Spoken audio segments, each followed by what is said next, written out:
All right. Good morning, everyone. It is Sunday morning. Hope you're recovering from being an hour short. But anyway, um, okay. So action last night. 4 games on tap. And first, we're going to talk about the Watertown Wolves. Yep, they pulled one out against the Motor City Rockers, 3-1. Very impressive game overall by the Watertown Wolves.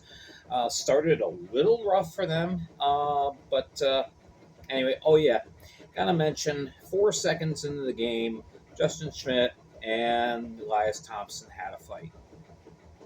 Now we can talk about the game. All right, so Jacob Kment got his first start, first professional start. Of course, he's played at a good level before. He's played in the OHL with the North Bay Battalion. So, good find by the Wolves. Anyway, so Kment is in goal. Maybe a little bit of nerves early on. Uh, Jamison Malam scores first for the Rockers at 7:02. And then, slowly but surely, Watertown kind of took over the game. And late in the first, it was Tate Leeson scoring on a 5-on-3 power play. So that tied it up at 1. In the second, we go. Vladislav Pavlov scores. It's 2-1 Wolves. Motor City kind of going on at their usual, 30 shots a game pace. That seems to be what they do. Really don't get much more or much less than that. And so we go through the third. Kment's making the saves. Babin's making the saves. Babin gets pulled for the extra attacker. And Michael Mercurio scores. Even though the Wolves were shorthanded at the time being, it was an empty net goal. And it's 3-1 Watertown. So Motor City has not clinched a playoff spot yet. Their magic number is 3. And so, anyway, congratulations to Jacob Kment on his first pro win. He stops 28 of 29. And Leeson with a golden assist. Mercurio also a golden assist. Meanwhile, Malam, the lone goal for the Rockers, who had 29 shots on goal. And Trevor Babin played well. 44 saves. You can't ask for much more. Just wasn't enough last night. So anyway, so Watertown now 14, 25, and 5. Motor City 26, 15, and 4, still in second place in the Empire. Okay, and then the big Empire Division battle last night. Binghamton traveling to Danbury. And this is a close one. We're going to talk a little bit about a couple of things. I'm going to gloss over most of it because really this game overall was a very vanilla game. At times it seemed like both teams were playing more to not lose rather than to win.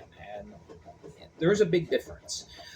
It was a very safe game for the most part. Anyway, in the first period, Johnny Ruiz, he scores his 150th Fed goal. Congratulations to Johnny. And yeah, that put Danbury up early. Binghamton responds. Just a few seconds later, Tyson Kirkby scores.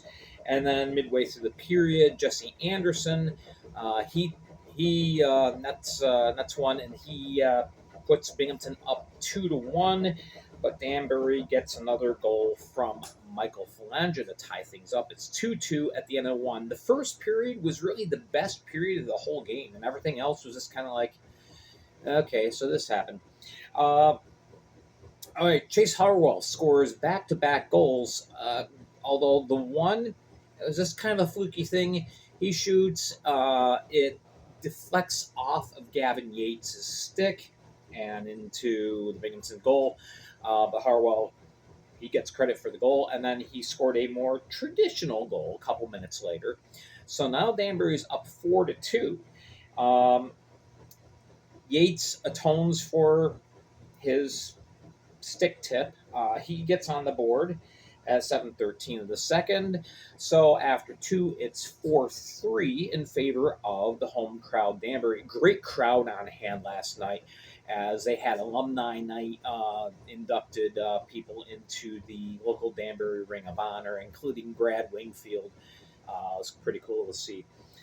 All right, so we get to the third, and both teams are kind of going through the motions a little bit. Finally, Justin Samaro ties things up for Binghamton with just a little over 6 minutes to go. So we go to overtime. A little bit of back and forth. Of course, this is 3-on-3, and finally we get to the moment. And yeah, I'm gonna make a call on this. McKittrick shoots with Harwell planted in front. Egbert falls over. Yeah, he's the goalie for Binghamton. He falls over. Harwell falls, and the puck goes in. It's a goal. The referees take a look to see if there's any goaltender interference. The Binghamton fans are all going nuts. The ruling comes back, and it's the right call. Saying that right there, the officials made the right call here. It was a goal. The contact, good 2 feet outside of the crease, initiated by Egbert. Harwell did not impede Egbert's ability to make a save, and therefore, correctly, it was ruled a good goal. Goal by McKittrick. Danbury wins in overtime, 5-4. Disputed goal, not really. The only thing that surprised me is that it took as long as it did for the officials to make the call and verify, yeah, that's a good goal. There you go. All right, so 5-4, Danbury wins. Danbury improves to 24-16-5. Binghamton now 29-6-7. They do get the 1 point on the night. Danbury gets 2. Over 2,700 fans in the DIA last night. So there we go. So yeah, I said it. And really, it's not a matter of opinion. It's based on rules. It's a good goal. Okay, onward we go. Blue Ridge. They end up splitting with the Port Huron Prowlers, as I thought they would. Getting a 4-2 victory in McMorran Place last night.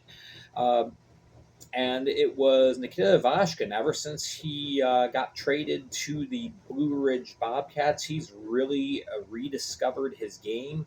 I think the system there is just more to his abilities. But anyway, Andrei Ivanov scores first for the Bobcats in the first, tied up later by Tristan Sim 7 minutes later.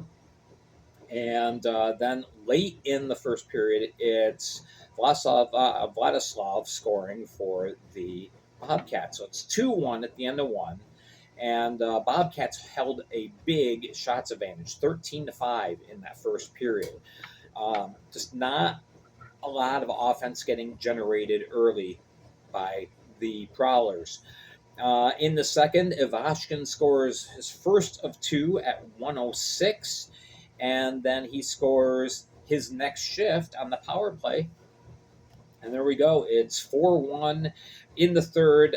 Port Huron comes back. They get one from Connor Foley, not Evan Foley, but Connor, who just got signed on this last week and had himself a couple goals this weekend, plus an assist. So Connor Foley off to a very good start. Hello. So that was 11:21, but that was it. Connor Green shut the door and held the Blue Ridge Bobcats defense held Port Huron to 29 shots on goal. So it's a 4-2 win. Blue Ridge now 13-25-6. Port Huron improving to 21-16-6. I'm sorry, Port Huron falls to 21-16-6. Hello, are you going to make your appearance? I guess so. So, anyway, final game of the night, Baton Rouge taking on Carolina. Carolina, a little sore after the loss to Columbus the night before, but they take care of business tonight. It's a 7-2 victory, very convincing for the Carolina Thunderbirds. The first game back for Mario Cavalier since he came back down from the SP, and he looked like Mario Cavalier. Um, Baton Rouge started the game off with Greg Harney in goal, and it was a rough start. Carolina 3 goals in a 2.5 minute span. Dawson Baker, excuse me, Dawson Baker, he scores his uh, eighth game in a row, and 6 of those games it's the opening goal that he scores. So a really amazing stretch by Dawson Baker. Anyway, he scores a 6:59, and Nate Keeley scores his first of 2 on a night at 8:37, and then Roman Kramer scores on the power play, ends up being the game-winning goal too, and that's at 9:33. Harney is traded out. Bailey Stevens comes in. The stats on the Fed page are a little wonky. The time stamps are correct, but the goals allowed and the saves are skewed. So Bailey Stevens plays the rest of the game. But anyway, in the second period, Gus Ford scores in the power play. He had himself quite a game, a goal and 3 assists. And then Bradley Richardson, he gets on the board for the Baton Rouge Zydeco, so the shutout's gone. Nate Keeley scores again, and then we go to the third. It's Salak scoring very early, Noah Robinson countering a minute later, and then later on, Dawson Baker gets his second of the night. So, both Nate Keeley and Dawson Baker with 2. But it's a 7-2 victory, and Bailey Stevens, in the 50 minutes and 37 seconds that he played, he saved 32 of 36. These are the official stats, not what you see on the Fed, because again, it's the Fed stats, and goalies get whatever. Anyway, Greg Harney was the goalie of record, though. He surrendered the game-winning goal, so 5 of 8 for him in 9:23 played. 9:33 played, excuse me. And Stevens, actually, I'm sorry, the time stamp was 50:27. For Carolina, Baker and Keeley with the 2 goals, and then Ford a goal and 3 assists. Cavalier saves 28 out of 30, and there we go. Carolina now 30-11-2. Sold out crowd at the Annex. I believe that's either their 5th or 6th shutout for Carolina. So, way to go, guys. Baton Rouge now 10-28-4. Now, there are 4 games tonight, or this afternoon, more accurately. I will do a recap video. We'll air it tomorrow. Hey, it's my birthday tomorrow, so woo! But anyway, there we go. There's our night in the Fed. And again, just a reminder in case you're just tuning in, you just found this channel, teams that are listed in black, regardless of the outcome of the game, they have clinched the playoff spot. The teams in red are still either in the playoff hunt or like Baton Rouge. Hopefully next year it goes better, but we still got some games to play this year too. All right, so that's it. Thank you for joining me. Make sure to follow me on Facebook, here on YouTube, and on Spotify as well. Tomorrow we will have on Spotify, we'll have power rankings for week 22. All right, so thank you so much for joining me. I'm Gary Ryan for the Fed League Flash. Have yourselves a wonderful week ahead.